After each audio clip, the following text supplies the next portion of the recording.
Welcome back, friends, to another episode of Lynch DMs, where I, Lynch, will be going through my top 5 picks for low-level encounters for Dungeons & Dragons 5th edition. By this point, you would have already created your world and a campaign, you've got a plot sorted out, and now you need to fill your world with life and encounters. So, kicking off with number 5 is the Humble Goblin. Now, goblins are a typical D&D monster to have in most campaigns. They're a small humanoid creature, generally evil in nature. They've got an armor class of 15, so it's a leather armor and a shield, which is great. They've only got 6 HP. That's not too bad at all, really, for low-level encounters, because they've got quite high armor class. They have a great ability called Nimble Escape, so your goblin is able to take the disengage or hide action as a bonus action on each of its turns. They are equipped with a scimitar with an average damage of 1d6 plus 2. And they have a short bow which is the same as a 1d6 plus 2. So, as an idea, you could have 2 groups of goblins. Your party is wandering through the woods, and one group jumps out in front of them with their scimitars drawn and engages. The second group have their short bows out in the hedges, keeping back at range, and they fire in with their short bows and then use their nimble escape to take the hide action, so they disappear out. And the ones engaging with the scimitars, they can take the disengage action and run off into the bushes to hide again, just to taunt your players for a little bit longer. And what I generally tend to do is run goblins in a rather large group, because they're only 6 HP. They're generally quite squishy, but they are quite tanky with that 15 armor class. And one thing to spice them up is that you could give them the feats, which is pack tactics. So what that enables is that if you have 2 goblins, or a goblin that is within 5 feet of another goblin, then they have advantage on attack rolls. So that is one way just to make them a little bit more impactful in your battles. So moving on to number 2, we have another staple for most D&D campaigns, which is Orcs. Now, Orcs are a medium humanoid, generally evil in nature as well. They have an armor class 13, just hide armor, so it's a little bit lower than goblins, but they are a little bit tankier with 15 HP. They have 2 actions available. One is a Great Axe, which is a d12 plus 3, so that's an average of 9 damage. And a Javelin, which is an average of 6, so it's 1d6 plus 3. They have an aggressive ability, so it states as a bonus action, an orc can move up to its speed towards a hostile creature that it can see. So what I would do in that instance is, similarly with the goblins, split them up into 2 groups, have one going straight in with their great axes, the other group with the javelins holding back, throwing the javelins in. Once they're done with that, use the bonus action aggressive, and they can move their full 30 feet towards and engage your party and try to bog them down with the sheer amount of bodies. Later on, when your players are at a slightly higher level, and I say slightly higher, I mean sort of level 2 and 3, you can introduce the Orc War Chief, just to help with your orcs, and he has loads of other abilities, but he is a challenge rating 4, so we won't go into that today. We'll look into that at another episode. Now at number 3, we're going to move away from your typical garden variety monsters, and we're going to look at the Dark Mantle. Now this hideous creature is a sort of squid-like stone thing that takes the appearance of a stalactite or stalagmite. So it has the ability of false appearance, which is what I just described. When the Dark Mantle remains motionless, it is indistinguishable from a cave formation such as a stalactite or stalagmite. So when your players are entering into a cave, and one of them wants to use a passive perception just to see what is lurking around the corners and in the shadows, you just describe to them, it just looks like a normal cave. They wander in, and then you can spring the Dark Mantles upon them. They're a challenge rating of 1/2, so the same as an orc.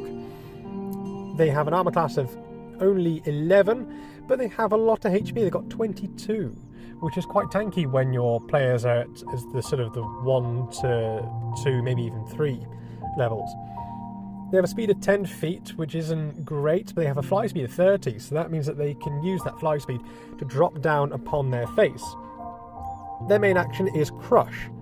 So it targets one creature, it does an average of 6 bludgeoning damage, and what it does is that it latches onto the target's face, and once it is on their face, the target is blind and cannot breathe. The breathing part I'm not too fussed about, but the blindness is fantastic, which means that your players will have disadvantage to try to hit the Dark Mantle. When I first used this Dark Mantles onto my party, in both my campaigns really, it was their reaction was absolutely fantastic. You had some players trying to rip the Dark Mantle off the other player's face. You had other players running into walls to try and bash this thing off, and you had other players that were quite either brave or stupid to smash the Dark Mantle off using their weapons against their face. And of course, if they rolled a nat 1, they would hit themselves and not the Dark Mantle. But you can remove these with a strength check of 13, which is, it can be a bit high when you're at lower levels, but when you're at slightly higher levels, like 3 and 4, it is generally more achievable. They also have a Darkness Aura, which is 1 per day use, and the Dark Mantles, they will exude a 15-foot radius of magical darkness that extends out from its form, enabling them to hide. So what you can do is that you can drop some of these Dark Mantles onto your players, and if they're successful with detach them from their faces, they will then scurry off, use this Darkness Aura, and then when it's your player's turn, they go to try and find the Dark Mantles. They roll a passive perception, and all they see is stalagmites and stalactites, and that's it. And then you can then reload the Dark Mantles, set them back up again, and drop them back onto the faces of your players, and just kind of rinse and repeat. And these are fantastic little critters. They're only a challenge rating of half, so you can use them in most of your low level games. And even now, at my slightly higher campaigns, most of my players are either between level 7 and 8. Whenever they wander into a cave, and I describe that there are stalagmites and stalactites, they do hesitate a little bit, and they are a little bit wary of going into the caves, thanks to these creepy looking Dark Mantles. So up next at number 2 we have the Cockatrice, and these things are a weird hybrid of a lizard and bird with like bat wings. It's very creepy. Now, these things are a challenge of 1/2 or 100 XP depending on which system that you use, either XP or milestones. They have a armor class of 11, so same as the Dark Mantles, but they have more HP. They have 27, so they're quite tanky. They can take quite a lot of hits. Their main action is a bite attack. On average, it's about 3 damage, piercing damage, which isn't much, but coupled to that is a petrification ability that they have with each peck. So the target needs to succeed a DC 11 Constitution save, which is doable, so it's, slightly above a 50% chance, or no, it is a 50% chance of either passing or failing. If they fail, then the creature's skin starts to slowly turn to stone. You can sort of describe where it's been pecked and how it's creeping up their leg or up their arm, and the creature is at this point restrained, so they can't move. They can still attack, but they can't move. They then need to pass a second save. If they're successful, then it wears off and the stone starts to kind of fall off, and then they're not restrained anymore. They can have all their actions and they can move as they would normally. But if they fail, then the target is petrified for a full 24 hours, which is a long time, especially if you have lots of encounters planned and there isn't any time for your players to have a short rest or a long rest. So it can be very, very effective, and I tend to employ these in woods and fields, typically sort of woods and forest areas, and I'll describe this sort of chattering of this kind of weird sound and movement through the undergrowth, and they kind of think, okay, it's either goblins or it's going to be cockatrices, and I've run them in sort of packs of sort of maybe 4 or 5, and I tried to surround my players with these cockatrices, trying to peck at them. And one thing you can do, similarly with the goblins, is that you can give them the same feat, which is pack tactics. So if you have a cockatrice that's within 5 feet of another, then they get advantage on the attack rolls, so they have a greater chance of trying to petrify your players. Now, of course, you want your players to win, but you want to try and make it seem as if they're going to lose the combat, but you want to be cheering them on, of course. So, then we're going to roll into our last pick, which is the Shadows. Now, the Shadows, they are a challenge rating of 1/2, so the same as most of the others on this list. They have an armor class of 12, they have 16 hit points, which is okay, but their movement speed is 40, so that's quite speedy, especially for, well, most creatures tend to be sort of about 30-foot movement, but 40 is very, very good. They have a lot of damage resistances and immunities, so they're resistant to all forms of attacks from non-magical weapons, so they'll only receive half the damage, which is fantastic, so it makes them a little bit more survivable. They have a shadow stealth ability, so in dim light or darkness, the shadows can take a hide action as a bonus action, so I tend to employ these either at night time or in caves or in underground ruins where they get the full advantage of that ability. They are amorphous, so if they think they're safe inside a room and there's a 1-inch gap just below a door, the shadows can still slip in and wreak havoc upon your party members. They are, of course, they have sunlight weakness, so never really tend to employ them during the day, but if they have a spell or an item that casts a bright light, then the shadows will have disadvantage on attack rolls and ability checks and saving throws as well. So if that happens, retreat your shadows back into the shadows.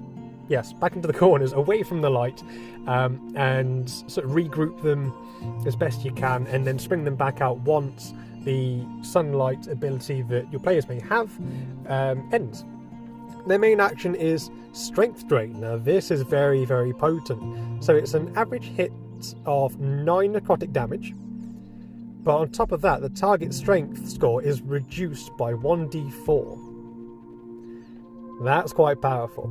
So what I would do is that I would typically target the group's sort of barbarian or the sort of heavy hitter and try to get their strength down. Once it's down to a comfortable level, you can then start to deal out the damage to your other squishy targets like your wizards and your rogues.